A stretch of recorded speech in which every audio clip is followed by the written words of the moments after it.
Di era milenial, banyak anak muda yang bahkan mungkin ada yang tidak tahu akan awal mula manusia di bumi ini. Di buku Maestro Muhammad Isa Daud bab 1 video ini, akan membahas para penghuni bumi sebelum manusia.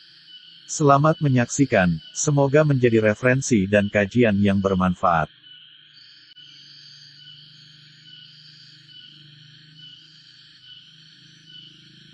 Para penghuni bumi. Sebelum kita, dan tidaklah kamu diberi pengetahuan melainkan sedikit.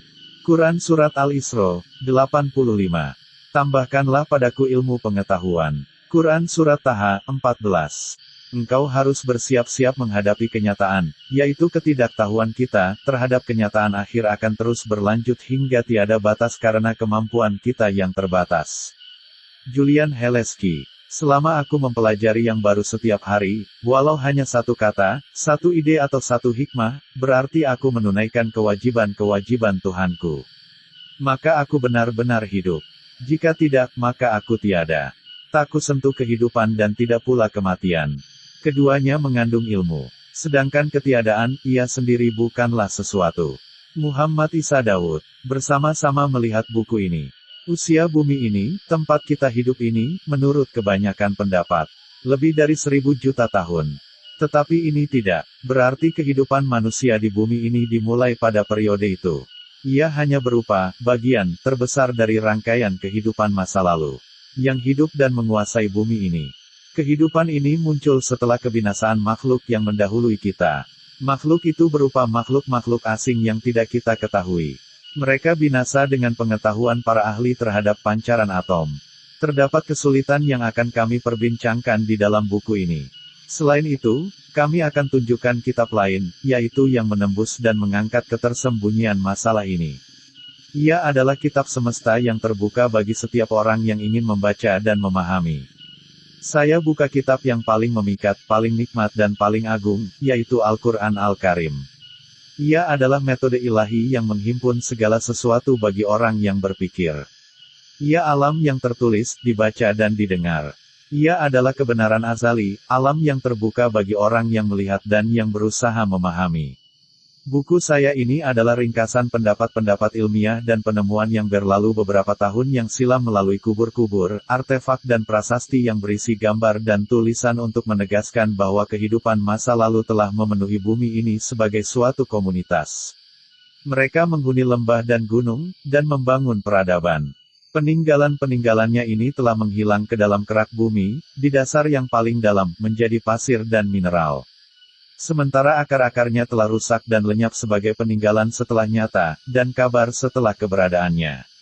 Yang mengherankan adalah adanya semacam konsensus bahwa peradaban-peradaban yang beraneka ragam ini hilang sekaligus seperti dilenyapkan oleh pancaran atom. Sebagian ilmuwan dan para ahli mengatakan, seakan semacam konsensus itu tidak pernah ada, karena hakikat ledakan atom yang luar biasa dan di luar segala pemikiran itu yang menghilangkannya dari keberadaannya. Kecuali kalau peninggalan itu merupakan peninggalan-peninggalan yang terkubur di dalam kerak bumi. Jauh sekali, bahkan dari peninggalan-peninggalan alamiah peradaban manusia masa lampau seperti Firaun, Kipti dan Aztek, Kekaisaran dan Kekisraan India dan Cina. Sangatlah alami, jika muncul dua pertanyaan di dalam pikiran kita. Pertama, jika peradaban-peradaban yang tertimbun itu termasuk peninggalan-peninggalan yang dikenal, maka siapa di antara para ilmuwan itu yang mengetahuinya? Kedua, jika ilmu-ilmu antropologi seluruhnya sepakat bahwa tidak ada peninggalan peradaban ini, walau jarang, maka dari manakah mereka mengetahui pancaran yang menyeluruh seperti yang menutupi peradaban-peradaban ini, dan menjadikannya bercerai-berai setelah wujud? Jawaban terhadap dua pertanyaan ini pada kenyataannya tidak ada karena masalah ini dimunculkan oleh khayalan di dalam khayalan. Pendapat interpretatif, serta pendapat para antropolog dan para paleontolog dalam berjilid-jilid buku mereka, hingga peninggalan-peninggalan yang sangat bersifat pribadi. Tidak ada yang mendorong saya untuk menulis buku ini selain karena saya dapati konsensus aneh terhadap adanya peradaban-peradaban ini sebelum penciptaan manusia. Dan konsensus kedua terhadap lenyapnya peradaban-peradaban itu sekaligus dengan pancaran atom. Itulah diantaranya yang membuat saya berusaha berpegang pada rangkaian berpikir, train of thought, dan fanatisme sebagian terhadapnya. Kemudian saya temukan prinsip Islam terhadap pemikiran ini, dimunculkan pada waktunya.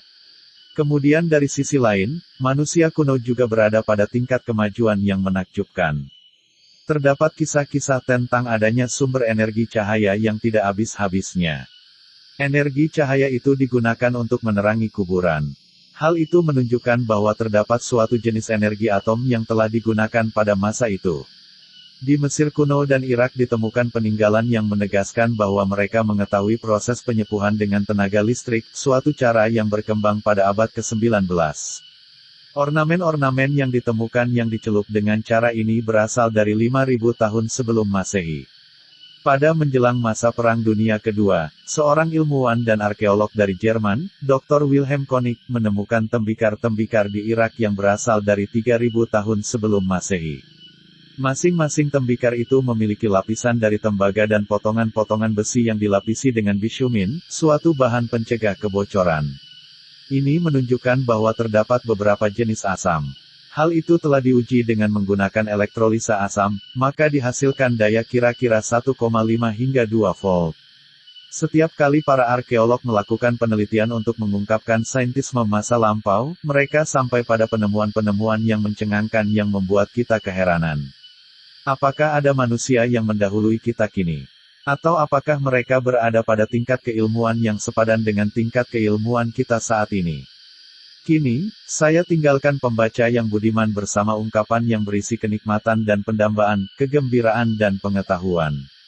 Kemudian, di dalamnya terdapat sesuatu yang membangkitkan akal untuk berpikir. Ia adalah tuntutan agama dan duniawi. Maka akal tidak diciptakan selain untuk menyembah penciptanya. Kemudian berpikir, mengkaji, mengamati, menganalisis, menyimpulkan dan menghayalkan. Dan ia melakukan segala pekerjaan yang teratur dan yang tidak teratur, yang dipercayakan oleh Allah, Tuhan semesta alam. Kita, sebelum membicarakan mereka, dilahirkan, letih, kemudian mati. Dilahirkan, kini letih, dan belum mati, namun pasti akan mati. Demikianlah yang dapat saya ringkas dari kehidupan saya, kehidupan Anda, dan kehidupan nenek moyang kita sejak bapak kita, Adam dan ibu kita, Hawa. Siapapun tidak dapat menyederhanakan kehidupan manusia melebihi yang telah disederhanakan oleh pencipta manusia yang maha agung dan maha tinggi dalam firman-Nya. Sesungguhnya kami telah menciptakan manusia dalam keadaan susah payah. Quran Surat Al-Balad 4. Dengan kata lain, dalam keletihan. Dan firman-Nya. Hai manusia, sesungguhnya kamu telah bekerja dengan sungguh-sungguh menuju Tuhanmu, maka pasti kamu akan menemuinya. Quran Surat Al-Insyiqaq 6. Di dalam bukunya, Opinions of Jerome Coignard, Anatoly Francis menuturkan sebuah kisah tentang penguasa Persia, Zemire, yang memerintahkan para ilmuwan Persia agar menuliskan untuknya sejarah anak manusia. Tulisan itu yang diharapkan menjadi pelita dan dapat menerangi dengan bijak.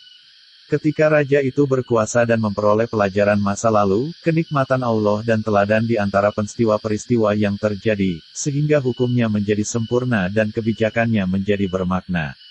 Setelah 20 tahun dia telah menjadi penguasa negeri itu, para ilmuwan datang kepadanya dengan membawa satu iringan yang terdiri dari 12 ekor unta.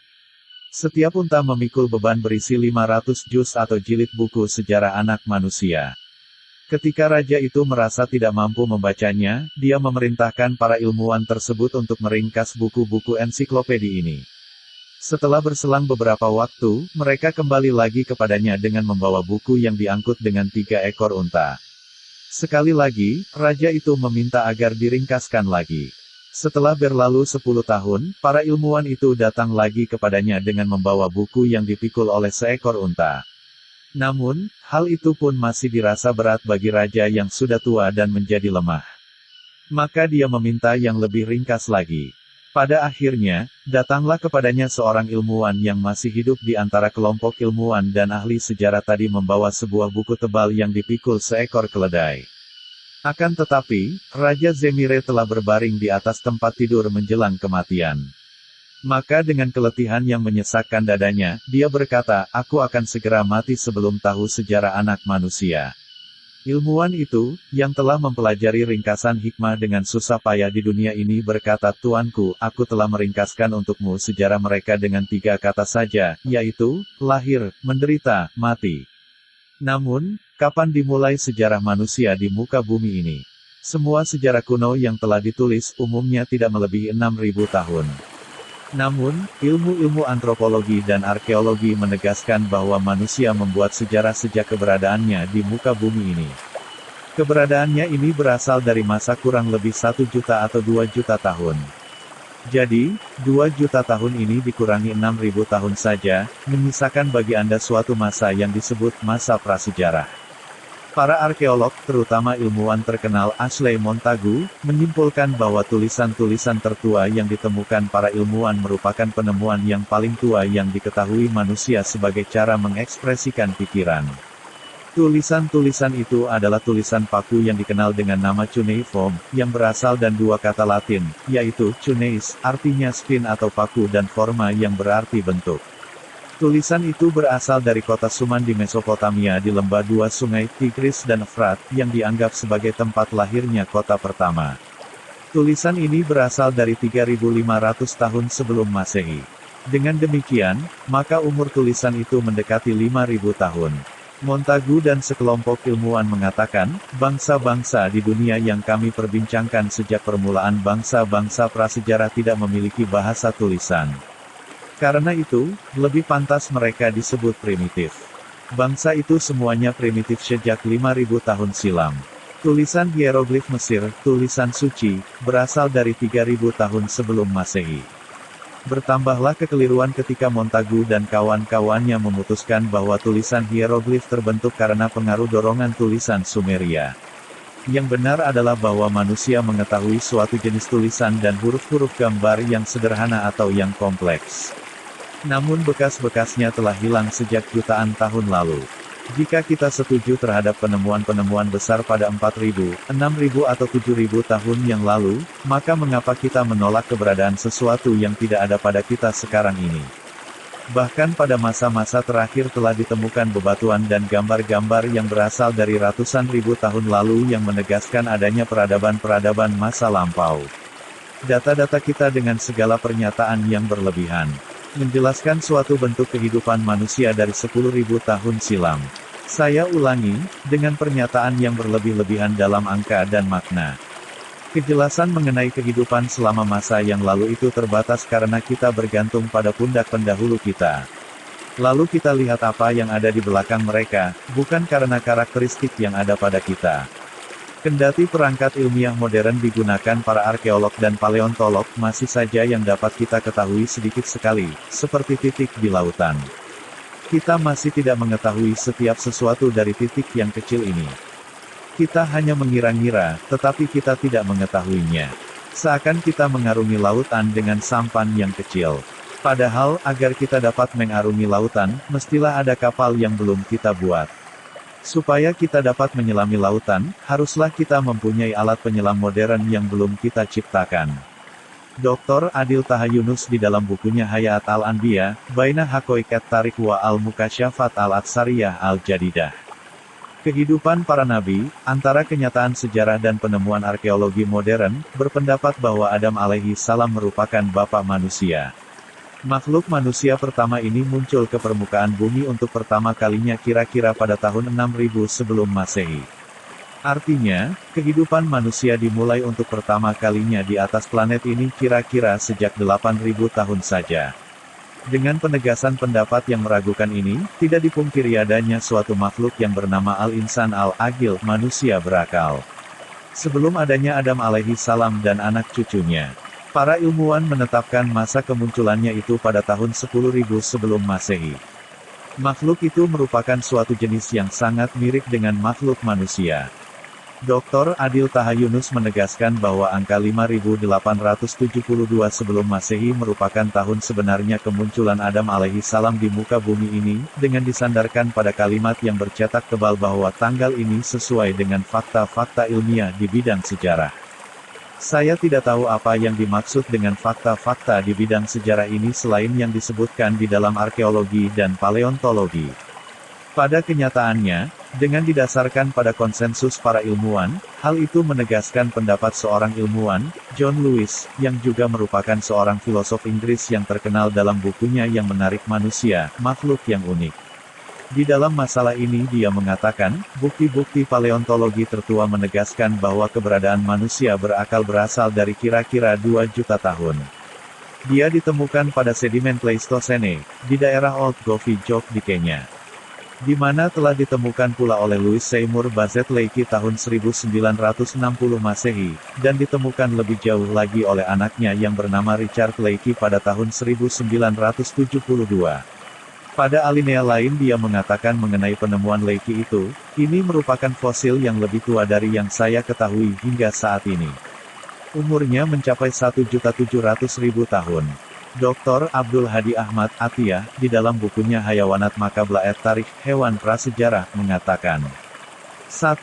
Periode di dalam sejarah bumi yang dimulai pada kira-kira 1 juta tahun yang lalu dan berakhir pada kira-kira 800.000 tahun yang lalu, di mana sebagian besar bumi tertutup es. Lihat Longman Dictionary of Contemporary English. Sekelompok ilmuwan berpendapat bahwa pada 6 juta tahun yang lalu matahari menyatu dengan awan dan debu alam semesta. Lalu terjadi pemisahan matahari, bumi, dan planet-planet lainnya yang terbentuk dari gumpalan awan itu, di mana matahari menempati pusat peredaran bumi dan planet-planet sejak kira-kira 4 miliar tahun yang lalu. Pada fase itu bumi hanya berupa bola gas yang bersinar-sinar, lalu berubah menjadi cair dan mengeras sehingga membentuk kulit luarnya dengan batuan-batuannya yang keras. Perubahan itu berlangsung kira-kira 3,4 miliar tahun. Masa tidak adanya kehidupan ini oleh para ilmuwan disebut periode kehidupan pertama.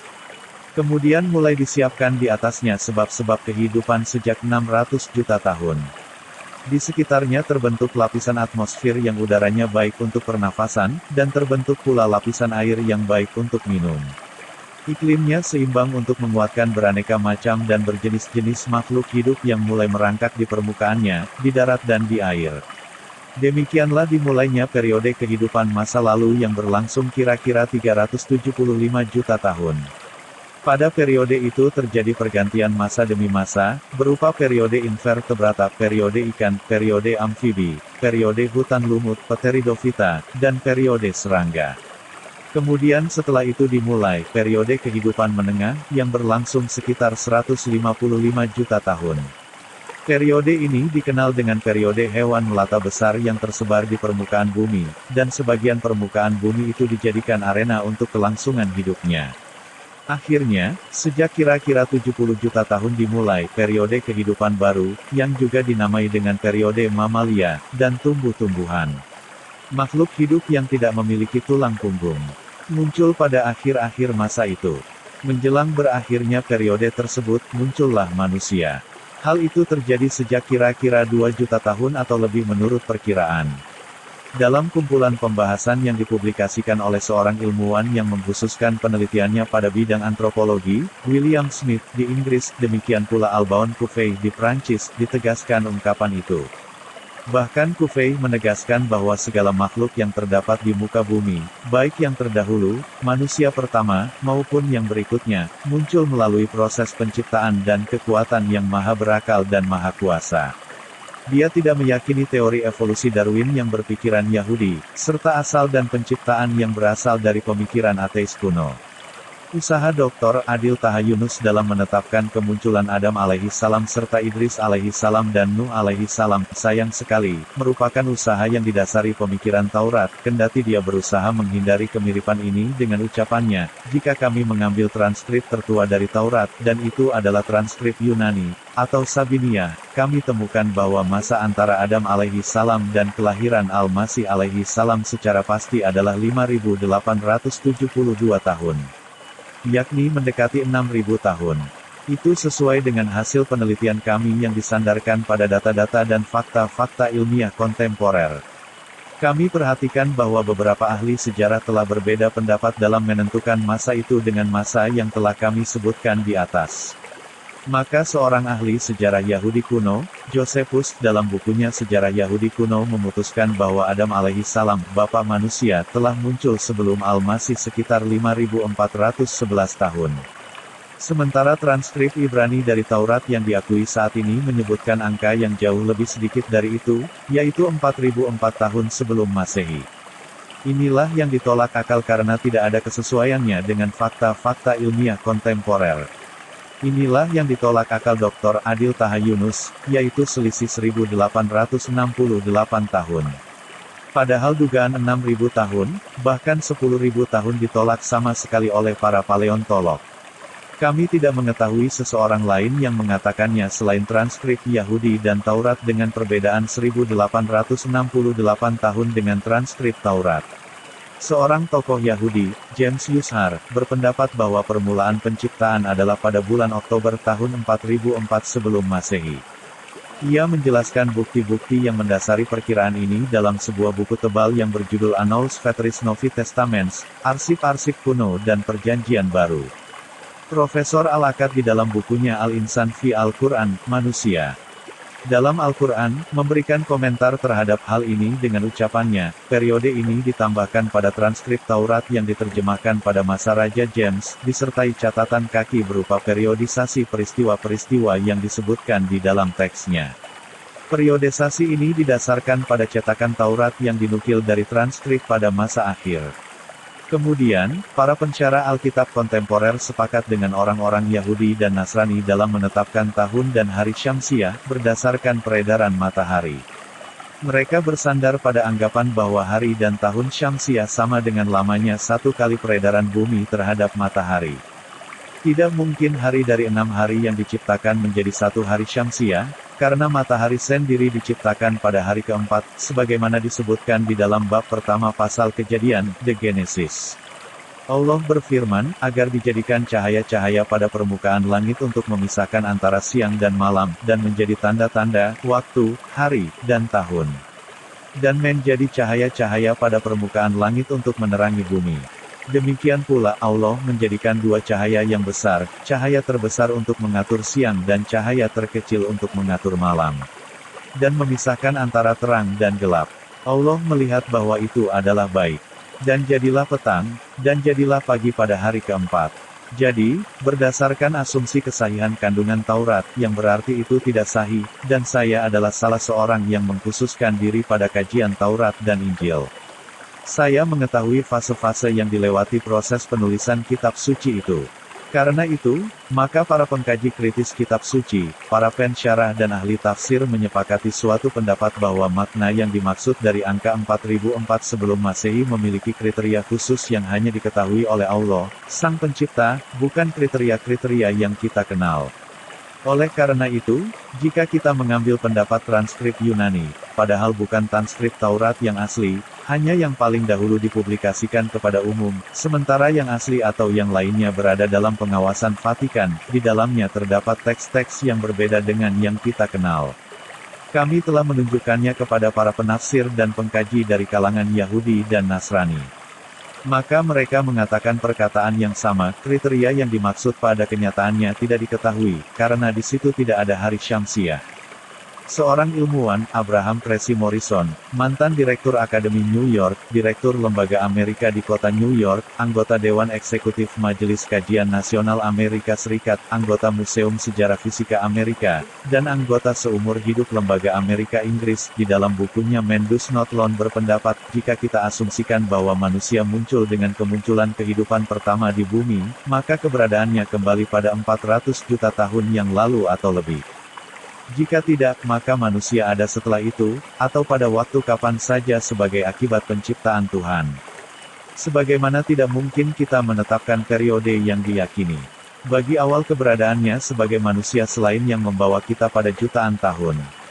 Tracy Morrison berpendapat bahwa dia dapat mengamati periode manusia sebagai manusia dengan bukti-bukti yang memadai untuk memuaskan para ilmuwan terhadap jangka waktu jutaan tahun yang lalu. Ini merupakan batas minimal yang disepakati. Tetapi, orang-orang Yahudi pelaku kebatilan menyandarkannya pada mitos dan legenda orang lain, karena mereka sama sekali bukan pencetus, bahkan dalam pembuatan mitos, bahkan para penganut paganisme, penyembah berhala, di Asia Tengah adalah orang-orang ahli logika berdasarkan fitrah mereka. Mereka mengatakan bahwa Tuhan Adinat telah muncul ke bumi sejak 100 triliun balia.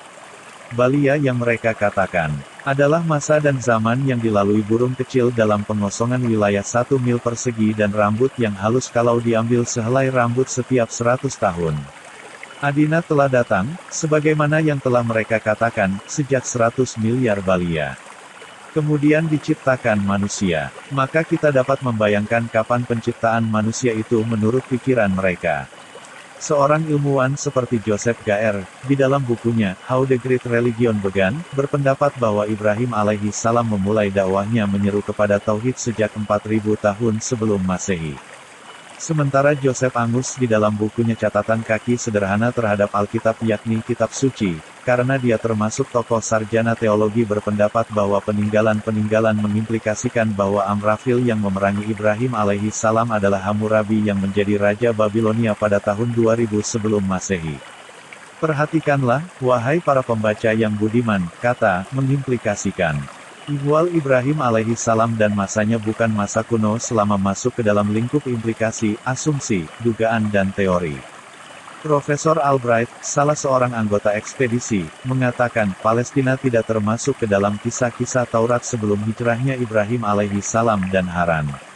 Tidak mungkin, dengan perkiraan apapun, mencantumkan peristiwa hijrah tersebut ke dalam sejarah masa lalu pada akhir abad ketiga sebelum Masehi. Mungkin juga datang berabad-abad setelah itu. Ahli sejarah, Hali, menjelaskan peristiwa-peristiwa di Mesir ekuivalen dengan peristiwa-peristiwa Taurat. Maka masa Ibrahim ekuivalen dengan dinasti Firaun 12 sekitar tahun 3000 sebelum Masehi. Masa Yusuf alaihi salam ekuivalen dengan dinasti Firaun 16 kira-kira tahun 1800 sebelum Masehi. Masa Nabi Musa alaihi salam ekuivalen dengan dinasti Firaun 18 dan 19 antara tahun 1500 dan 1200 sebelum Masehi. Al-Akad memberikan komentar terhadap hal ini dalam bukunya Ibrahim, Abu Al-Anbiya, yang berarti Ibrahim, Bapa para Nabi, tampak keanehan dalam perkiraan-perkiraan Hali dan kajiannya ketika merujuk pada masa Ibrahim alaihi salam dan masa Yusuf alaihi salam. Kedua masa itu dalam perkiraannya berjarak 1200 tahun. Padahal diketahui bahwa Yusuf adalah anak Yakub, dan Yakub adalah anak Ishak bin Ibrahim alaihi salam ini, pada waktu yang sama, yang ditegaskan ahli sejarah tersebut. Hali, bahwa musibah kota Sadum dan Amurah yang terjadi pada zaman Ibrahim alaihi salam berkaitan dengan kehancuran yang ditimpakan kepada para penghuni kota-kota itu sekitar tahun 200 sebelum Masehi. Sadum dan Amurah adalah nama dua kota tua di Palestina yang terletak di tepi Laut Mati. Kitab suci Taurat menyebutkan bahwa Allah menghujani kedua kota itu dengan hujan api sebagai azab terhadap kesalahan dan dosa para penghuninya. Lihat Al-Munjid. Jadi, terjadi saling melengkapi dalam kemungkinan-kemungkinan perhitungan yang kadang-kadang sampai pada lebih dari 1000 tahun. Padahal zaman Ibrahim alaihi salam adalah jangka waktu yang dekat dalam kehidupan manusia dan bagian yang dalam dan sisi sejarah masa lalu manusia di bumi. Itu adalah periode kuno. Maka Ibrahim alaihi salam adalah bapa para nabi, fase terakhir dari sejarah manusia di bumi. Sementara periode sebelum Ibrahim hingga Nuh alaihi salam, hanya Allah yang mengetahuinya. Dari Nuh hingga Adam, juga hanya Allah yang mengetahui masa yang dilaluinya. Tinggalkanlah buku tentang kelahiran Adam alaihi salam, karena perbandingan-perbandingan periodenya diragukan. Bahkan rangkaian nasabnya sangat terbatas pada tingkat yang menyebabkan kebingungan. Sebelum saya memperdebatkan atau menganalisis, saya bentangkan ke hadapan Anda teks dari Taurat yang kita bicarakan, yaitu bab kelima dari pasal Kejadian. 1. Ini adalah kitab kelahiran Adam. Hari ketika Allah menciptakan manusia, dalam keserupaan Allah yang menciptakannya. 2. Laki-laki dan perempuan. Dia menciptakan, memberkati, dan memanggil namanya Adam pada hari diciptakan. 3. Adam berusia 130 tahun ketika melahirkan anak yang menyerupai seperti rupanya, dan dipanggil namanya Shits. 4. Setelah melahirkan Shits, Adam hidup 800 tahun, dan melahirkan anak-anak laki-laki dan perempuan. 5. Keseluruhan umur Adam adalah 930 tahun, lalu dia meninggal. Anusi. 6. Shits berusia 105 tahun ketika melahirkan. 7. Setelah melahirkan Anusi, Shits hidup 807 tahun, dan melahirkan anak-anak laki-laki dan perempuan. 8. Keseluruhan umur Sheets adalah 912 tahun, lalu meninggal. 9. Anusi berumur 90 tahun ketika melahirkan Kinan. 10. Setelah melahirkan Kinan, Anusi hidup 105 tahun, lalu meninggal. 11. Keseluruhan umur Anusi adalah 195 tahun, lalu meninggal. 12. Kinan berumur 70 tahun ketika melahirkan Mahlalil. 13. Setelah melahirkan Mahlalil, Kinan hidup 140 tahun, dan melahirkan anak-anak laki-laki dan perempuan. 14. Keseluruhan umur Kinan adalah 210 tahun. 15. Mahlalil berumur 65 tahun ketika melahirkan Yarit. 16. Setelah melahirkan Yarit, Mahlalil hidup 830 tahun, dan melahirkan anak-anak laki-laki dan perempuan. 17. Keseluruhan umur Mahlalil adalah 895 tahun, lalu meninggal. 18. Yarit berumur 162 tahun ketika melahirkan Ahnu. 19. Setelah melahirkan Ahnu, Yarit hidup 800 tahun, dan melahirkan anak-anak laki-laki dan perempuan. 20. Keseluruhan umur Yarit adalah 962 tahun. 21. Ahnu berusia 65 tahun ketika melahirkan Matusyalah. 22. Setelah melahirkan Matusyalah, Ahnu bersama Allah selama 300 tahun, dan melahirkan anak-anak laki-laki dan perempuan. 23. Keseluruhan umur Ahnu adalah 365 tahun. 24. Ahnu bersama Allah, dan tidak ditemukan lagi karena Allah mengambilnya. 25. Matusyalah berusia 185 tahun ketika melahirkan Lamak. 26. Setelah melahirkan Lamak, Matusyalah hidup 782 tahun, dan melahirkan anak-anak laki-laki dan perempuan. 27. Keseluruhan umur Matusyalah adalah 967 tahun, lalu meninggal.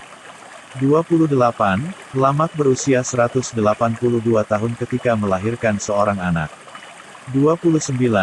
Dipanggil namanya Nuh, yang mengatakan ini mengganggu pekerjaan kami dan melelahkan tangan-tangan kami dan bumi yang dikutuk Tuhan. 30. Setelah melahirkan Nuh, Lamak hidup 595 tahun, dan melahirkan anak-anak laki-laki dan perempuan. 31. Keseluruhan umur Lamak adalah 777 tahun, lalu meninggal. 32. Nuh adalah anak berusia 500 tahun, dan melahirkan Sam, Ham dan Yafits. Pada bab ke-7 dari pasal Kejadian, ketika Nuh menjadi anak yang berusia 600 tahun, terjadi banjir di muka bumi. Dan pada bab ke-9 pasal yang sama, setelah banjir itu, Nuh hidup 350 tahun. Maka seluruh umur Nuh adalah 950 tahun, lalu meninggal.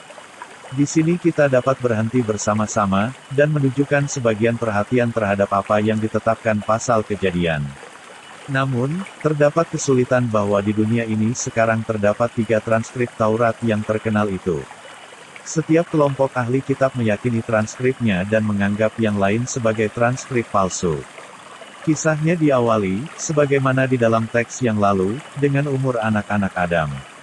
Dan disusun sebagai berikut: Ibrani, Samiri, Yunani. Adam melahirkan Sheets ketika berumur 130, 230. Sheets melahirkan Anusi ketika berumur 150, 105, 205. Anusi melahirkan Kinan ketika berumur 90, 60, 160. Kinan melahirkan Mahlalil ketika berumur 70, 170.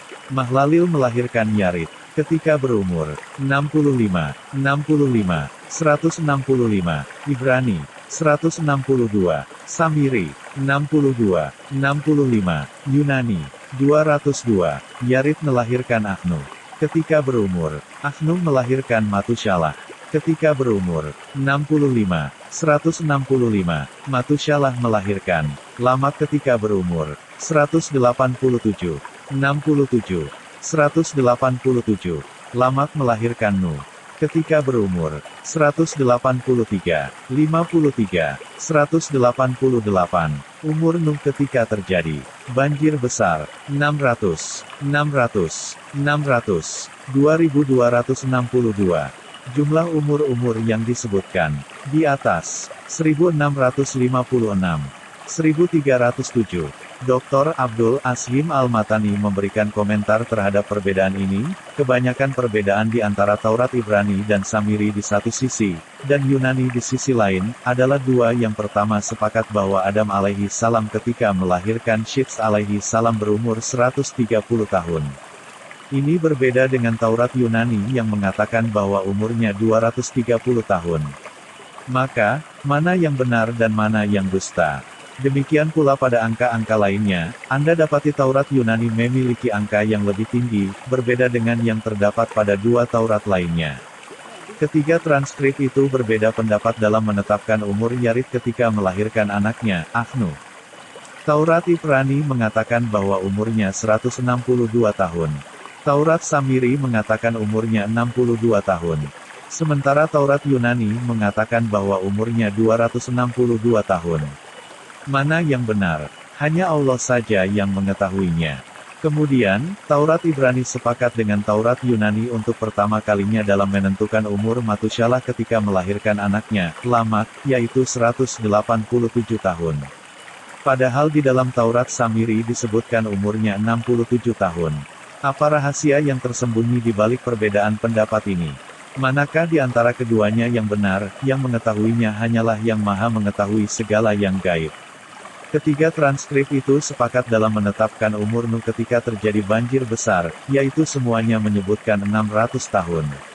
Perbedaan-perbedaan pendapat ini memberikan pengertian kepada kita dari dua segi. Pertama, adanya kebohongan yang jelas bagi anggapan penulis sebagai sebuah lelucon. Mereka menganggap bahwa Taurat tidak diubah, bahkan terpelihara dalam kekuasaan yang menurunkannya. Ia ada di tangan semua kelompok dalam teks yang sama. Padahal jika benar seperti yang mereka katakan, niscaya tidak akan ditemukan di dalamnya perbedaan-perbedaan pendapat yang memalukan. Kedua, perbedaan-perbedaan pendapat ini menegaskan akidah kita kaum muslim, bahwa Taurat yang ada sekarang bukanlah wahyu. Itu hanyalah hasil karya manusia. Kini tinggallah pokok permasalahan, yaitu apakah Nuh bertemu dengan Adam alaihi salam dan berlaku pada sifat dasar teks-teks suci. Perbedaan pendapat yang kita lihat di dalam Taurat, kita lihat di sini dalam masalah pertemuan Nuh dengan Adam alaihi salam. Kami berharap agar besarnya perbedaan ketiga transkrip suci ini tidak membuat Anda takut dalam menafikan kenyataan ini atau menegaskannya, dan agar Anda terbiasa bersama kami menghadapi suatu perkataan dan kebalikannya. Bahkan pertentangannya jelas dan banyak tersebar di dalam pasal-pasal kitab suci yang terpelihara di tangan yang menurunkannya. Kami ulangi sekali lagi pertanyaan itu, apakah Nuh bertemu dengan Adam alaihi salam? Segera transkrip Taurat Samiri mengatakan, betul, Nuh mengenal Adam. Nuh hidup bersamanya selama 253 tahun tepat. Karena ketika Nuh alaihi salam dilahirkan, Adam alaihi salam berumur 677 tahun. Adam hidup 930 tahun berdasarkan riwayat Taurat Samiri. Adapun Taurat Ibrani mengatakan, tidak, Nuh tidak bertemu dengan Adam. Nuh dilahirkan pada 126 tahun setelah meninggalnya Adam. Perhatikanlah besarnya perbedaan di antara kedua Taurat suci ini dalam masalah kelahiran Nuh alaihi salam, yang satu mendahulukan 379 tahun atas yang lain. Dan yang kedua mengakhirkannya dengan angka yang sama. Apakah ada orang yang percaya bahwa ini adalah kalam yang diwahyukan dari sisi Allah? Maha Suci Allah. Sementara Taurat suci Yunani tidak jelas. Ia menyangkal kebenaran Taurat Samiri sepanjang tulisannya. Kemudian ia membenarkan Taurat Ibrani, dan pada waktu yang sama mendustakannya. Ia menyangkal kebenaran Taurat Samiri dengan ungkapannya, tidak, Nuh tidak bertemu dengan Adam. Di dalam hal itu ia membenarkan Taurat Ibrani dengan ungkapan tidak. Dan ia menyangkal kebenarannya, karena Taurat Yunani itu menyebutkan, Nuh dilahirkan pada 732 tahun sepeninggal Adam. Demikianlah, kesulitan dalam menghadirkan satu kenyataan ini membuat banyak peneliti dan para ahli sejarah mengabaikan perkataan-perkataan Taurat Samiri yang mengatakan bahwa Nuh bertemu dengan Adam alaihi salam, sehingga tidak ada seorang ahli sejarah pun yang mengambil pendapat ini. Para ahli sejarah sepakat bahwa Nuh tidak bertemu dengan Adam.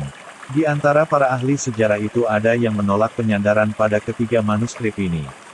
Dia adalah seorang ahli sejarah Yahudi yang terkenal, Josephus, yang menolak pengambilan perkataan apapun dari ketiga manuskrip suci itu. Silsilah manusia di dalam Taurat dihitung dari Adam alaihi salam hingga Nuh alaihi salam adalah 10 generasi berdasarkan perbedaan keseluruhan umur dan suatu transkrip terhadap transkrip yang lain. Dihitung dari Nuh hingga Ibrahim alaihi salam adalah 10 generasi juga. Taurat menyebutkan bahwa kelahiran Ibrahim setelah terjadinya banjir besar dengan selang waktu 292 tahun saja. Sedangkan transkrip Yunani mengatakan bahwa kelahiran Ibrahim alaihi salam adalah 1072 tahun setelah banjir besar itu. Sementara Taurat Samiri berpendapat bahwa kelahiran Ibrahim adalah 942 tahun setelah terjadinya banjir besar. Yang diasumsikan adalah ketiga transkrip ini merupakan wahyu Allah kepada Musa alaihi salam. Namun, perbedaan pendapat yang jelas mengenai kelahiran Ibrahim setelah banjir besar ini sama seperti perbedaan pendapat yang berkaitan dengan kelahiran Nuh terhadap wafatnya Adam sebelum atau sesudah. Masing-masing dan kedua perbedaan pendapat ini memastikan keyakinan bahwa Taurat yang ada sekarang bukanlah wahyu Allah kepada Musa alaihi salam. Di dalamnya terdapat penyangkalan yang jelas terhadap kebenaran anggapan orang yang mengaku bahwa ketiga transkrip itu tidak menyimpang, bahkan sama di tangan semua kelompok. Jika perkiraan-perkiraan permulaan umur Adam alaihi salam dan anak cucunya saling bertentangan di dalam kitab yang menjadi sandaran para penganut Taurat, maka didatangkan kepada kami penetapan awal umur manusia dengan 10.000 tahun atau kurang. Di dalam masalah ini, Dr. Maurice Bucaille menunjukkan kesaksiannya sebagai seorang ilmuwan di antara orang-orang yang melakukan kajian ilmiah dan perbandingannya dengan kitab suci. Kami tidak tahu tahun yang diperkirakan bagi kemunculan manusia di muka bumi. Di samping telah ditemukannya peninggalan-peninggalan hasil karya manusia, kami dapat menentukannya sebelum 10.000 tahun sebelum Masehi tanpa ada keraguan lagi. Karena itu, secara ilmiah kami tidak dapat menerima keabsahan teks pasal Kejadian yang memberikan silsilah dan tahun-tahun yang menetapkan asal manusia penciptaan Adam, sekitar 34 abad sebelum Masehi. Barangkali pengetahuan masa datang dapat menetapkan tahun-tahun itu di atas perkiraan-perkiraan kita sekarang. Selain itu, kita dapat meyakinkan bahwa selamanya kita tidak dapat menegaskan bahwa manusia telah muncul untuk pertama kalinya di permukaan bumi ini sejak 5736 tahun, sebagaimana dikemukakan sejarah Ibrani pada tahun 1975 Masehi. Sehubungan dengan itu, maka fakta-fakta Taurat yang khusus mengenai kedatangan manusia tidaklah sahih. Di dalam penelitian objektif, Dr. Edmond Jacob mengatakan, teks Taurat Ibrani tertua masanya kembali pada abad ke-9 Masehi ini jika kita dasarkan pada pilar-pilar Gua Qumran yang berasal dari masa-masa terakhir sebelum Masehi dan daun lontar yang berisi 10 perintah Tuhan, Ten Commandments, yang agak berbeda dengan teks klasik, serta beberapa manuskrip yang tidak lengkap yang berasal dari abad ke-5 Masehi, Gereja Kairo. Qumran adalah sebuah lembah di Palestina yang menghadap ke Laut Mati. Di tempat itu ditemukan manuskrip kuno yang langka pada tahun 1947, ditemukan pula biara sekte Asinia Yahudi yang berasal dari abad pertama sebelum Masehi. Akhirnya biara itu hancur pada Perang Yahudi tahun 68-70 Masehi. Lihat Al-Munjid. Terjemahan Sabinia, Septante, dianggap sebagai terjemahan pertama, yaitu dengan bahasa Yunani. Tahunnya kembali pada abad ketiga sebelum Masehi. Terjemahan itu dilakukan oleh seorang Yahudi Iskandaria, dan teksnya menjadi sandaran para penulis Perjanjian Baru. Terjemahan itu selalu dijadikan sandaran hingga abad ke-7 Masehi, sementara teks asli yang secara umum digunakan di dunia Kristen adalah manuskrip yang tersimpan dengan nama Codex Vaticanus di Vatikan dan Codex Sinaiticus yang tersimpan di Museum Inggris. Tahun dari kedua manuskrip ini kembali pada abad ke-4 Masehi. Adapun untuk mengkhususkan Taurat Saint Hieronymus berbahasa Latin, maka kemungkinan telah menggunakan dokumen-dokumen Ibrani yang berasal dari tahun-tahun pertama abad ke-5 Masehi. Itu merupakan cetakan yang disebut Vulgate karena publikasinya yang luas setelah abad ke-7 dari periode Kristen. Akhirnya, kami sebutkan kodifikasi dalam bahasa Aramean Aramia, dan Syriac Suryania. Itu merupakan bagian-bagian yang tidak lengkap. Manuskrip-manuskrip yang berbeda-beda ini diberikan kepada para ahli agar mereka menghasilkan sejumlah teks yang disebut penengah, yaitu sesuatu yang menyerupai penengah di antara transkrip-transkrip yang berbeda-beda itu. Juga terdapat beberapa koleksi, di antara kedua sampulnya dan halaman demi halaman, berisi transkrip-transkrip yang berbeda itu, yakni yang berbahasa Ibrani, Yunani, Latin, Syriak, Aramean, dan bahkan bahasa Arab. Itu adalah kitab suci yang dikenal dengan manuskrip Walton, London 1657.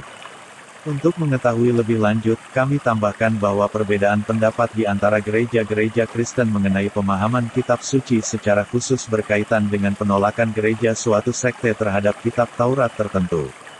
Hieronymus, 347-419 atau 420, adalah salah seorang pemuka gereja yang dilahirkan di Dalmatia. Dia tinggal di utara Sunnah, kemudian menetap di Bethlehem. Dia ahli sejarah dan penafsir kitab suci yang telah diterjemahkan seluruhnya ke dalam bahasa Latin, dan menjadi teks rujukan bagi gereja di Barat. Lihat Al-Munjid. Sama terhadap penerjemahan, bahkan dalam bahasanya. Terjemahan yang bersifat global yang dilakukan pada Perjanjian Lama bertujuan untuk memperoleh satu teks yang komprehensif dan gabungan dari beberapa transkrip merupakan kitab yang ditujukan untuk penyatuan teks-teks yang dilakukan oleh banyak ahli dari Katolik dan Protestan. Dengan demikian, menjadi jelas besarnya penambahan manusia terhadap Perjanjian Lama. Dengan ini pula kita menjadi tahu adanya perubahan-perubahan yang dilakukan pada teks Perjanjian Lama yang pertama berupa penukilan demi penukilan dan terjemahan demi terjemahan. Sudah pasti hal itu menghasilkan perbaikan-perbaikan yang berlangsung lebih dari 1000 tahun.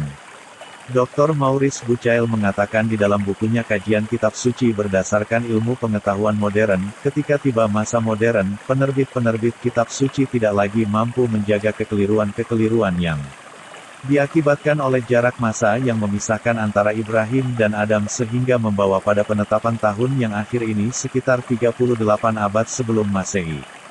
Dan perkiraan ini adalah salah tanpa dapat disangkal. Juga kekeliruan ini disebabkan oleh kerancuan yang dikandung Taurat mengenai jangka waktu antara Adam dan Ibrahim yang selalu menjadi sandaran warisan Yahudi untuk menetapkan tahunnya. Penerbit modern telah merasa cukup dengan membuang perkiraan-perkiraan fiktif ini, karena perhitungan zaman yang disandarkan pada fiksi semacam ini sudah tidak dianggap logis pada abad ke-20 ini. Di antara paradoks yang menggelikan dan menyedihkan dalam riwayat banjir besar dalam Taurat, Pastor de Favex, profesor pada Akademi Alkitab di Quds pada komentar-komentarnya terhadap pasal Kejadian, mengatakan bahwa tidak ada satu riwayat pun mengenai banjir besar itu. Bahkan terdapat dua riwayat, salah satunya ditulis pada masa yang berlainan dengan penulisan riwayat lainnya. Yang pertama adalah riwayat Yahudi yang berasal dari abad ke-9 sebelum Masehi. Kemudian, Niwayal Al-Kahanitiyah yang berasal dari abad ke-6 sebelum Masehi. Nama ini diambil karena riwayat itu disusun oleh pendeta Hahamah pada masa itu. Anehnya, unsur-unsur yang ada pada salah satunya saling melengkapi dengan unsur-unsur yang ada pada riwayat lainnya. Lebih banyak lagi keanehan pada pendapat pastor itu, bahwa riwayat Al-Kahanutiyah menetapkan masa terjadinya banjir besar itu ketika Nuh berumur 600 tahun. Sedangkan menurut tahun-tahun fiktif, bab kelima dari pasal Kejadian menyebutkan bahwa Nuh lahir pada 1056 tahun setelah Adam.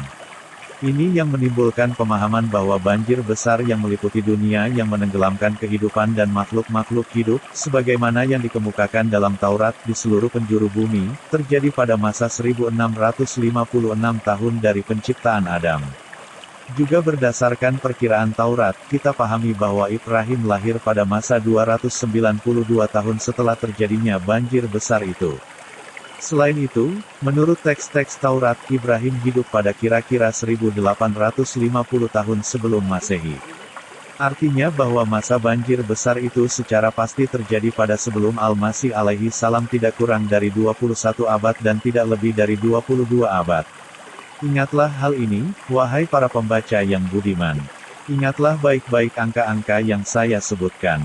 Tanyakan hal itu kepada para pengabar kitab suci dari kalangan Yahudi dan Nasrani. Mereka tidak akan mengingkari perkiraan-perkiraan itu, karena hal itu terbukti di dalam kebanyakan manuskrip-manuskrip kitab suci. Kemudian, ingatlah baik-baik bahwa Taurat menyebutkan Tuhan merasa sedih karena telah menciptakan manusia ini yang membuat kerusakan di muka bumi. Maka dia memutuskan untuk membinasakan jenis manusia. Teks dan bab ke-6 pasal Kejadian menyebutkan, Tuhan merasa sedih karena perbuatan manusia di muka bumi dan menyesal di dalam hatinya. Tuhan berfirman, Aku hapuskan manusia yang telah aku ciptakan dari muka bumi. Manusia bersama binatang liar, binatang melata, dan burung-burung langit, karena aku menciptakan mereka. Seakan Tuhan tidak mengetahui apa yang akan terjadi dan yang telah Dia ciptakan. Maka Dia menyesal di dalam dirinya. Maha Suci Allah. Dia memutuskan hukuman pembinasaan kepada manusia, bahkan binatang liar dan melata di bumi, dan burung-burung langit. Taurat menetapkan bahwa banjir besar itu terjadi selama 40 hari menenggelamkan bumi, dan menutupi hingga gunung-gunung yang tinggi. Saya tinggalkan untuk Anda riwayat Taurat dengan teks yang jelas di dalam bab ke-7. Air melimpah hingga menutupi gunung-gunung. 21. Maka matilah seluruh yang berjasad dan semua yang merangkak di muka bumi, dan seluruh manusia. 22. Mati semua yang berada di daratan. 23. Maka Allah menghapus seluruh yang ada di muka bumi, manusia, binatang liar, binatang melata, dan burung-burung langit. Maka semuanya terhapus dari muka bumi, tinggallah Nuh dan mereka yang bersamanya di atas bahtera. 24. Air melimpah di muka bumi selama 150 tahun. Jadi, berdasarkan riwayat Taurat, air menenggelamkan seluruh jenis kehidupan dan makhluk hidup, dan menelan peradaban yang ada hingga bumi ini menjadi kering. Pada saat itu tidak ada yang hidup selain mereka yang berada di dalam bahtera Nuh. Peristiwa ini, berdasarkan perkiraan Taurat, saya ingatkan Anda jika Anda lupa, terjadi 22 atau 21 abad sebelum Masehi. Kini, meletuslah bom di wajah orang-orang yang mendustakan Allah. Semua ahli sejarah dan peradaban, serta para arkeolog menegaskan bahwa pada masa itu terdapat banyak peradaban yang gemilang di muka bumi yang tidak ditimpa kejelekan apapun. Keindahan-keindahan dan panji-panji kehidupannya sampai kepada generasi-generasi berikutnya tanpa ada kerusakan. Dr. Maurice Bucaille menciptakan melalui permisalan tidak terbatas bahwa Mesir dalam bentuk permisalan, jika sahih masa terjadinya banjir besar berdasarkan Taurat, maka itu terjadi pada masa pertengahan dari kekuasaan Fir'aun, yang akhirnya diikuti negeri-negeri kuno. Dr. Maurice Bucaille memberikan komentar, sejauh yang saya ketahui mengenai tahun masa ini, maka suatu hal yang lucu adalah perkataan bahwa banjir besar pada masa itu telah menghancurkan seluruh peradaban. Pembodohan pembahasan tentang bahtera Nuh. Tahun fiktif masa terjadinya banjir besar ini barangkali merupakan masa yang dekat sekali dari kehidupan kita. Yaitu yang melanda banyak jurnalis Amerika dan Eropa dengan pembodohan yang disebut pembodohan bahtera Nuh, hingga dukungan ini membutakan sebagian arkeolog. Di antara mereka ada ilmuwan Amerika, John Levy, yang mengatakan kepada para arkeolog senior bahwa dia bermimpi melihat tempat yang dalam yang merupakan lokasi terdamparnya bahtera Nabi Nuh. Setelah mimpi itu, dia berkeliling di sekitar Gunung Ararat untuk mencarinya, maka beruang-beruang mengusirnya sehingga membuat paru-parunya sakit yang hampir menyebabkan kematiannya karena sangat parah. Tidak ada saat itu yang menakutkannya selain usia. Pada tahun 1969, setelah pendakian yang ketujuh kalinya yang dia lakukan terhadap Gunung Ararat, John Levy dengan bersedih memutuskan untuk menghentikan pendakian gunung itu karena usianya telah mencapai 73 tahun dianggap tidak memungkinkan melakukan pendakian lagi. Walaupun dia mengaku kepada semua orang bahwa belum pernah menemukan peninggalan apapun dari bahtera itu, tetapi dia sangat yakin bahwa bahtera itu ada di sana. Tinggal menunggu kesempatan baik untuk menemukannya. Maka pada 22 abad sebelum Masehi terjadi sesuatu yang menghilangkan jejak bahtera ini. Gunung Ararat yang disebutkan Taurat sebagai tempat terdamparnya bahtera Nuh merupakan gunung yang sangat tinggi yang terletak di atas lembah di Turki Timur.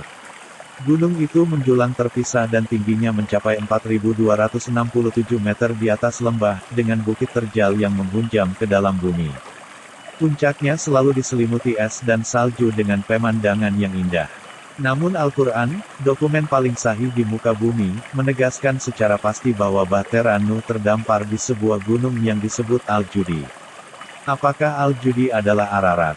Masalah ini masih dalam penelitian. Namun sebagian pendapat mengatakan bahwa Al-Judi ini adalah sebuah gunung di Jazirah Arab. Al-Judi adalah sebuah gunung dengan ketinggian 4.000 meter yang terletak di Provinsi Butan, sekitar 40 km sebelah timur Laut Pulau Ibnu Umar.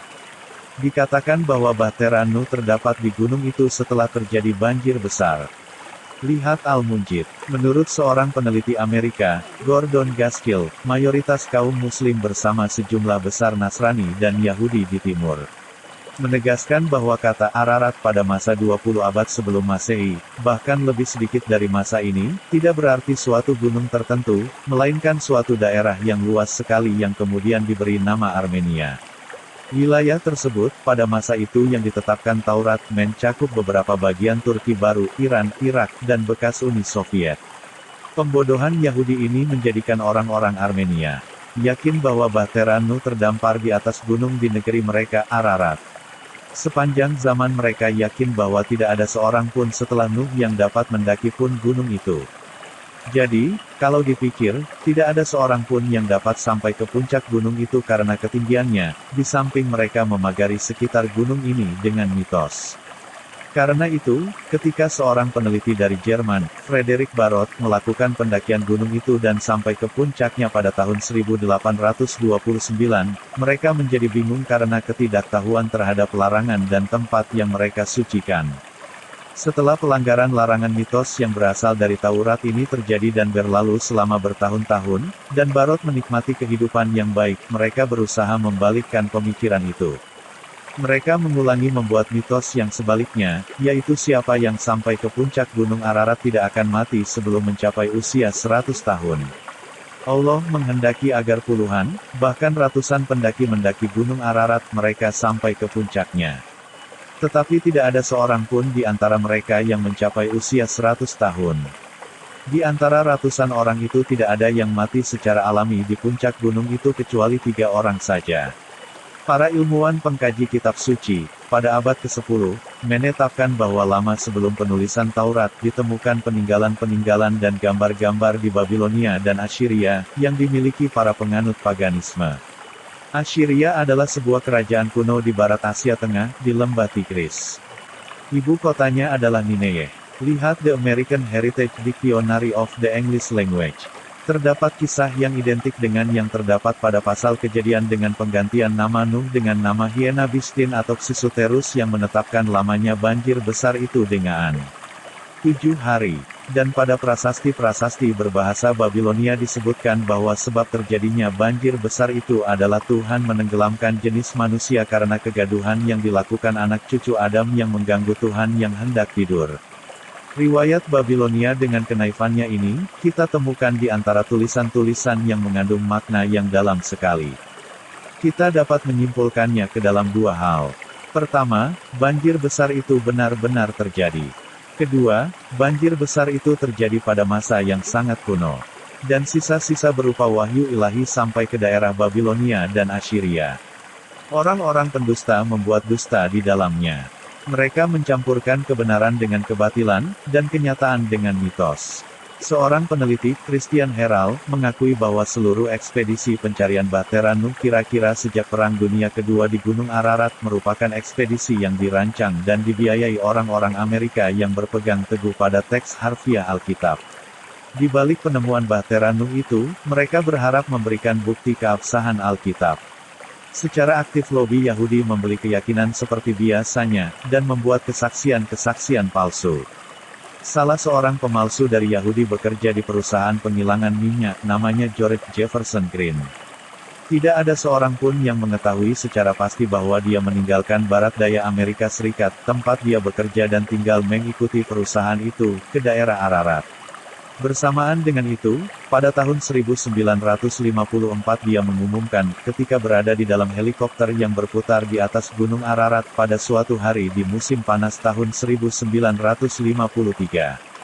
Dia menemukan suatu benda asing di atas gunung itu. Maka dia mengitarinya pada ketinggian kurang dari 30 meter. Dia mengambil sejumlah gambar, Fotografi, si Yahudi itu menegaskan dengan yakin sekali bahwa benda itu besar, bahwa ia menyaksikan pada bagian bawah batu yang menjulang tinggi itu seluruhnya tertutup es dan puing-puing, dengan garis-garis paralel berupa lembaran papan yang mirip dengan bentuk kapal. Kendati perkataan itu dusta di dalam dusta, para peneliti mempertanyakan apakah kayu-kayu ini berasal dari bangunan kapal. Ataukah itu hanya ilusi yang dikhayalkan Jefferson Green? Atau itu hanya merupakan bangunan batu asing, lalu orang itu mengira sebagai bekas-bekas kapal Nuh. Yang lebih aneh lagi, terdapat 30 orang saksi, masing-masing bersaksi bahwa mereka melihat 6 buah foto yang jelas dan besar di tangan George Jefferson Green. Salah seorang dari mereka mengabarkan dengan kemampuannya melalui gambar. Dia menggambarkan dengan sketsa dari gambar terpenting yang dia lihat, tentu dengan khayalannya. Gambar itu menampakkan suatu bentuk persegi yang besar di tepi bagian bawah batu yang menjulang tinggi yang seluruhnya tertutup es dan puing-puing. Tanpa melihat 30 orang saksi yang memiliki keyakinan dan perasaan yang mati, maka orang yang kebingungan akan bertanya, apa pentingnya kesaksian, selama ke-6 foto itu ada. Namun jawabannya, bahwa foto-foto itu hilang dari tangan George Jefferson Green, seorang peneliti Amerika, Gordon Gaskill, mengakui bahwa hingga kini tidak ada bekas-bekas dari foto-foto Green yang tidak terhingga nilainya itu. Dia meninggal pada tahun 1962, tetapi tidak diketahui darinya pada jangka waktu sejak tahun 1954 saat dia mengumumkan foto-fotonya yang hilang itu hingga kematiannya, bahwa dia telah merancang ekspedisi untuk melakukan investigasi dan bahkan mencarinya. Padahal penemuannya ini mungkin menggemparkan jutaan, bahkan tidak berlebihan jika saya katakan miliaran orang. Ternyata masalah itu semuanya hanya pusaran angin di dalam gelas. Rangkaian pusaran angin yang dibuat orang Yahudi terus berlanjut untuk menemukan, walau hanya paku atau potongan kayu, untuk menegaskan riwayat Taurat tentang Bahtera Nuh. Seorang Perancis yang tidak diketahui agamanya bernama Fernand Navarra mengaku bahwa akhirnya setelah 22 abad sebelum Masehi, dia berpegang pada bukti material yang berasal dari masa sebelum Masehi. Bukti material ini berupa sekumpulan potongan kayu yang ditemukan para pendaki di atas gunung itu. Maka dia mengumpulkannya dari mereka. Pada tahun 1955 dia menyaksikan getaran publikasi yang luas tentang kumpulan kayu-kayu dari Gunung Ararat. Seorang penguji dari Spanyol melakukan pengujian terhadap kayu-kayu itu. Maka dia menentukan umurnya kira-kira 5.000 tahun. Hal itu sesuai dengan zaman yang diperkirakan bagi pembuatan kapal itu. Namun Allah Subhanahu wa Ta'ala menolong agamanya melalui orang baik dan juga pendurhaka, dan mengagungkan kebenaran melalui Muslim dan juga kafir. Maka terjadilah dua penelitian yang dilakukan oleh orang-orang yang sungguh-sungguh dalam kajian-kajian ilmiah yang dilakukan di dua tempat yang berbeda dengan radiasi isotop terhadap unsur karbon. Salah satunya dilakukan di sebuah universitas di Amerika dan yang lain dilakukan di sebuah universitas di Inggris. Setelah dilakukan penelitian yang sebenarnya, lalu diumumkan bahwa potongan kayu itu benar-benar berasal dari masa lalu, namun tidak kurang dari 1400 tahun dan tidak lebih dari 1200 tahun yang lalu. Bagaimanapun, keduanya dibuat pada masa setelah kelahiran Al-Masih. Bukti-bukti kebohongan Yahudi lebih banyak dari yang dapat dihitung oleh orang-orang dalam posisi pemerintahan atau para peneliti bahkan oleh manusia di atas ranjang kematian. Mereka menyebarkan rahasia yang menakutkan bahwa kapal itu ada di atas Gunung Ararat. Mereka melihat sendiri dan menyentuh bagian-bagiannya dengan tangan mereka. Kemudian mereka mati seakan Bahtera Nuh itu memiliki kutukan seperti kutukan Firaun yang menimpa orang yang mendekatinya, atau bahkan menyebarkan rahasia-rahasianya. Tidak mengagetkan Anda, pembaca yang budiman, bahwa seseorang seperti Senator Amerika, Frank Moss, anggota Komisi Ruang Angkasa Senat Amerika, memberikan kesaksian batil seperti ini. Dia telah mempertaruhkan jabatannya tetapi tidak terancam selama suara Yahudi menyertainya dan pada tahun 1974 mengumumkan bahwa sebuah satelit menangkap sebuah gambar fotografi suatu benda yang tidak biasa di atas Gunung Ararat. Benda itu sudah tentu kapal yang dibuat Nuh sejak 22 abad sebelum Masehi. Seorang peneliti dan penulis Amerika, Gordon Gaskill, menuturkan kisah petualangan ke Gunung Ararat yang dilakukannya beserta istrinya yang juga seorang peneliti, Christine Herald. Ini penjelasan dari seorang yang bertanggung jawab seperti Frank Moss. Mereka mengakui bahwa kedua orang itu kembali lagi karena gagal. Tidak ada yang menyatakan alasan kegagalannya selain perkataan Froili Rieni, Direktur Museum Universitas Pennsylvania yang terkenal dengan penemuan-penemuan fiktifnya, ketika ditanya mengenai kemungkinan ditemukannya kapal Nuh, setiap sesuatu adalah mungkin di alam ini. Tetapi jika ada sesuatu yang tidak mungkin di dunia arkeologi, maka itu adalah penemuan Bahtera Nuh itu sendiri. Froili sangat benar, karena dia tahu bahwa periode sebenarnya kapal ini yang hilang ditelan masa lebih besar daripada ketersembunyiannya di perut Gunung Al-Judi, yang masih belum kita ketahui secara pasti di mana hal itu terjadi. Kemudian, apakah benda itu masih ada atau bergerak ke dalam perut bumi atau bumi yang lain yang kita anggap sebagai pergerakan pulau-pulau? Pemalsuan Yahudi terhadap kitab suci mereka, tidak hanya membohongi 10 juta orang Yahudi di dunia, melainkan juga jutaan orang di dunia Masehi yang meyakini adanya kekuatan yang datang dari perjanjian lama Taurat. Padahal seluruh dokumen dan bukti sejarah, bahkan peninggalan dan manuskrip, menegaskan bahwa agama Yahudi dan Taurat, seperti yang dikenal saat ini dengan sebagian penambahan dan pengurangan pada perjanjian lama, telah lahir pada masa penangkapan di Babilonia. Peristiwa ini dikenal di dalam sejarah dengan penangkapan orang-orang Yahudi oleh orang-orang Babilonia yang terjadi 2 kali selama pemerintahan Raja Babilonia, Nebukadnezar II. Penangkapan pertama terjadi pada tahun 597 sebelum Masehi dan yang kedua terjadi pada tahun 568 sebelum Masehi. Para ahli studi kritis kitab suci mengakui bahwa hingga pasal pertama yang menjadi pembuka Taurat telah diambil bentuknya oleh yang datang pada kita mengenai keberadaan Yahudi dalam penangkapan yang terus berlanjut hingga hampir setengah abad dan berakhir pada tahun 538 sebelum Masehi. Finnegan di dalam bukunya Light from the Ancient Past mengakui bahwa Taurat yang ada sekarang tidak dilakukan penulisannya oleh orang-orang Yahudi kecuali pada 1000 tahun setelah zaman Nabi Musa alaihi salam.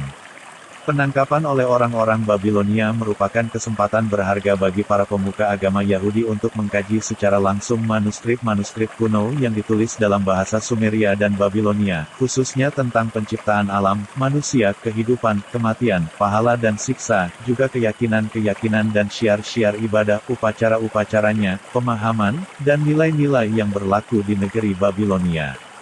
Tentu saja hal itu berpengaruh terhadap penulisan Taurat dengan warisan Sumeria Babilonia secara langsung. Selanjutnya, pemahamannya banyak yang masuk ke dalam pasal-pasal dalam Taurat. Seorang filosof dan ahli sejarah, Renan, berpendapat bahwa kita tidak tahu hingga masa-masa dekat dari sejarah manusia kuno selain 3 masa atau 3 sejarah, yaitu, sejarah Yunani, sejarah Bani Israel, dan sejarah Roma. Padahal masih ada sejarah manusia hakiki yang tidak diketahui dan terpendam di dalam bumi. Seorang peneliti besar, James Fraser, mengatakan, pada masa-masa akhir, bukti-bukti kita tentang sejarah manusia bertambah luas dan bertambah kaya, baik melalui penemuan-penemuan arkeologi yang lebih mendalam terhadap masa-masa sebelum sejarah ataupun hasil dari penelitian terhadap manusia pertama yang memiliki fase-fase sosial yang berbeda dengan yang dilalui para pendahulu manusia kini. Secara relatif, pengetahuan-pengetahuan kontemporer membantu menemukan kepuasan hingga pada batas tertentu. Kepuasan itu senantiasa berbekas pada anak-anak manusia hingga saat ini, dan kita mulai mempersiapkan untuk menggunakan akal kita kalau ungkapan itu layak selama dinding raksasa, hingga zaman batu terakhir, masih menghalangi jalan para peneliti terhadap sesuatu yang ada di balik warisan klasik. Hal itu mengungkapkan kepada kita wawasan yang tampaknya tidak ada akhir bagi pemikiran dan aktivitas manusia terhadap masa-masa kegelapan yang berakhir pada kemunculan manusia di muka bumi, kematangannya yang sempurna sampai pada lingkup kehidupan manusia kini.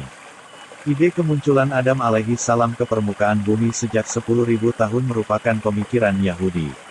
Itu adalah pemikiran yang ditolak sama sekali oleh para ilmuwan arkeologi dan para pemikir, terutama mengenai kontradiksinya dengan fakta-fakta ilmiah kontemporer yang lain. Melalui penelitian-penelitian arkeologi, para ilmuwan dan para peneliti membedakan 2 fase utama dari perkampungan di Irak kuno.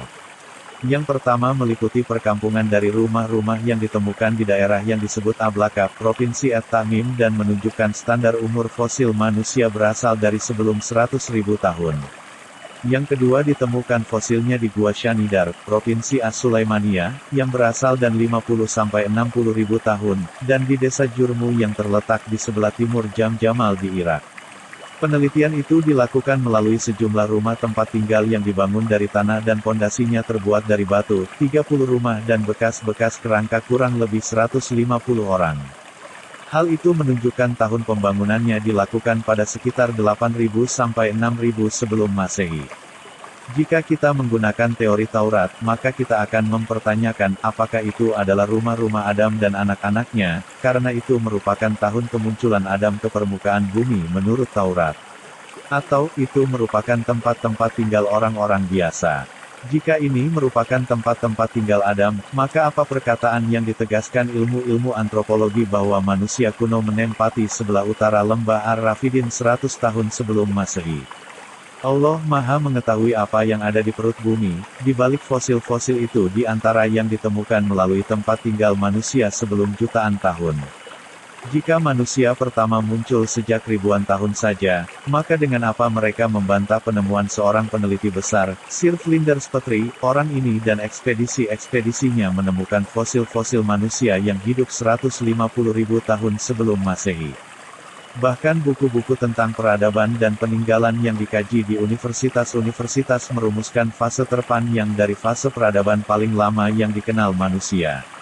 Dengan istilah Paleolitik, mereka memperkirakan fase ini berlangsung selama 1000 tahun.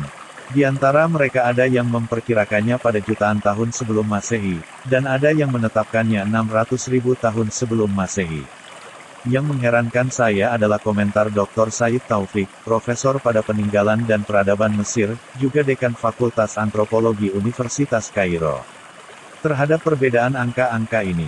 Di dalam bukunya, Muallim Tarikh Hadarah Misr Al-Firauniyah, Bukti-bukti sejarah dan peradaban Mesir masa Firaun, dia mengatakan, peneliti yang mendalami kajian ilmiah menghindari menyebutkan angka-angka dan tahun-tahun masa Paleolitik.